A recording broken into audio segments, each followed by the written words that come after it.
Are we going to get into this inadvertent insult? I knew you were going to do that. Are we just going to let that one go and keep that one Abby, off the air? Or? Welcome to the Bert Show. I can't believe I'm about to get in trouble with my sorority post-grad. I did not mean this. So we just had a very fascinating conversation about the new Bama Rush documentary that's coming out. You said it's on HBO Max? It's on HBO Max. If you have not gone down the rabbit hole that is Bama Rush talk, oh my gosh, you're going to be fascinated by the sorority recruitment process at the University of Alabama. It's crazy. Abby and I are sitting in here riffing about like recruitment and Rush, and as we were, going through as pledges, but then when we were in the sorority and we were trying to, recruit and, certain prefers and stuff like that. And so, you say prefers or heifers?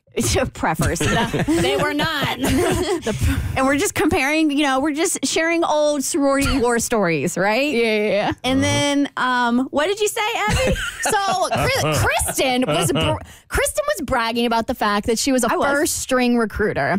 Sorority recruitment's like this whole process where sometimes they put the chattiest Cathys in the first string of girls who get to talk to the girls we want the most. Kristen was a first stringer. I was like a fifth stringer. They did not want me out on the court.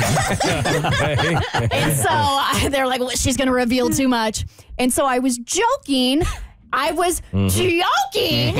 sometimes there are certain jobs that girls would get put in. No, say it like you said it. No,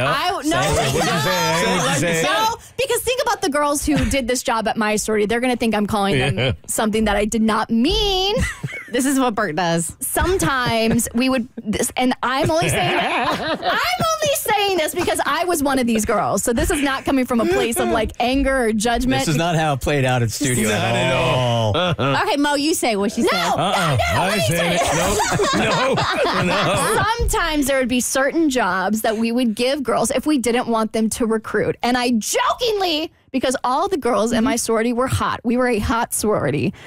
We would put certain girls in certain positions, and they would be like less aesthetically pleasing. Yes, it was like a third string job. And so to be clear, I was a fifth string, so these girls were above me, where we would put those girls so they wouldn't recruit. At where? At the piano.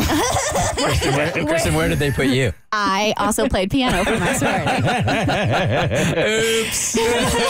I was one of the unfortunate looking souls that dabbled the keys and played piano for my sorority during Rush. At least you were on the floor. I was in a closet somewhere. I took no offense, by the way, whatsoever. It was very, very funny. All right, the email says... You love making people uncomfortable, don't you?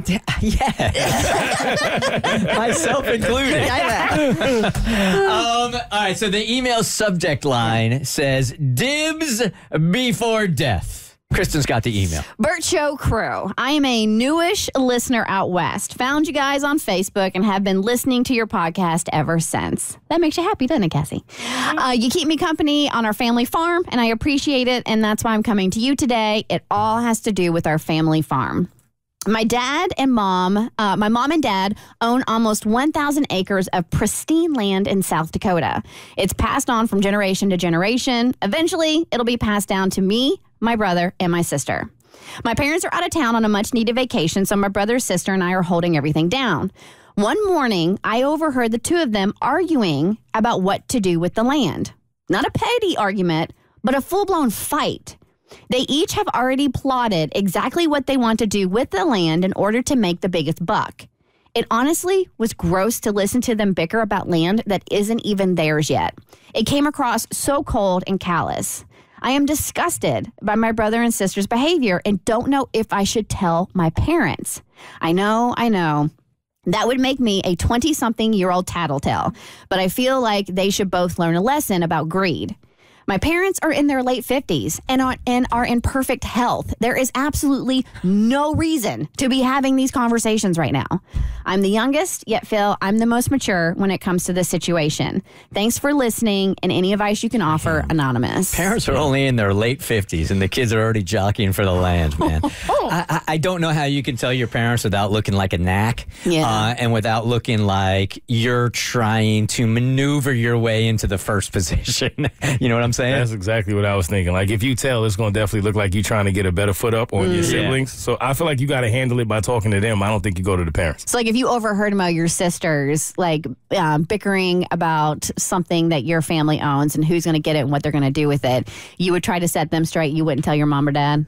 Yeah, I couldn't see myself taking that to my parents because I think my parents would look at me like, really? This is what you're doing? So it would look bad on me? So now I would talk to them. I don't think it's bad to bring it up. Just be like, hey, we were having a little conversation about who's getting the family land after. Oh, hell no. Set the record straight. But just because I like to stir the pot. My kids came to me and said, hey, Dad, know you're in your mid-50s and all, but we're just thinking about when you're dead. Yeah. What are you going to give each of us? I'd say, everything is going to Bert's Big Adventure. Everything. It's The Bert Show. The Bert Show. Like what you just watched? Well, you can get way more of The Bert Show on Apple, Spotify, Stitcher, or wherever you get your favorite podcast.